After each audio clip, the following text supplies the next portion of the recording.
Have you heard about the butterfly described as monarchs dipped in chocolate?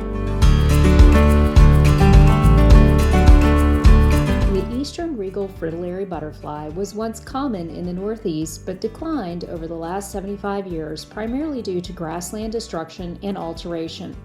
Once common in 39 Pennsylvania counties, the Fort Indiantown Gap is home to the only remaining population of eastern Regal Fritillaries.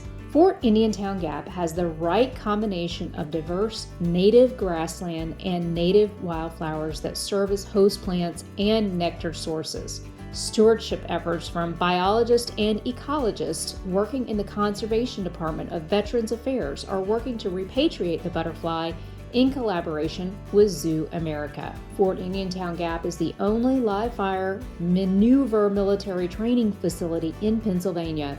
It serves as headquarters to the Department of Military and Veterans Affairs and Pennsylvania National Guard and offers more than 17,000 acres and 140 training areas and facilities for year-round training.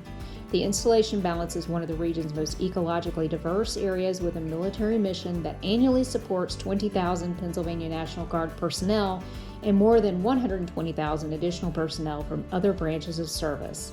Regal fritillaries thrive in the prairie-like landscape, open areas dominated by native grasses and wildflowers.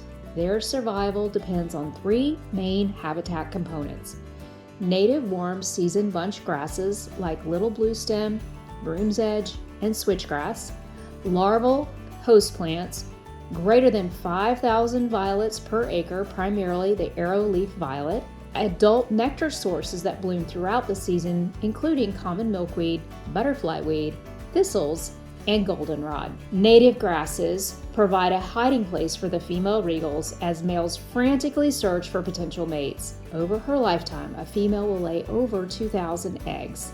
As caterpillars emerge, they will eat their eggshell and find a nice native grass to act as a little bassinet to hibernate for the fall and winter. These grasses not only serve as shelter from potential predators, but serve as a winter incubator, keeping the caterpillars warm. As spring emerges, the caterpillars awaken from hibernation, make their way to their host plant, the arrowleaf violet, and emerge in approximately 18 days in mid-June through mid-July. The Regal fritillaries are currently listed as critically imperiled in Pennsylvania and may soon be added to the endangered list. A decision to declare the eastern fritillaries threatened or endangered is pending to enable them to receive federal protection. Giving regals a broader geographic range is critical to their long-term survival in the eastern United States. Since 2011, the Fort Indiantown Gap has partnered with Zoo America North American Wildlife Park to develop a captive rearing program for the eastern Regal Fritillary. Zoo America overwinters some of the hatchling caterpillars both indoors and in refrigerators in the butterfly lab, and also outdoors in beds of violets, bluestem grasses, and nectar plants. The majority of hatchlings are released directly at one of the reintroduction sites. Since 2015, most of the tiny caterpillars have been delivered to a handful of grassy tracts in the Pennsylvania State Game Lands managed by the Pennsylvania Game Commission. If you can incorporate some of these host plants into your landscape, maybe one day these critically imperiled butterflies will come off the list and be common again. Let's get monarchs dipped in chocolate into our landscapes by planting some of their host plants and some of their shelter sources.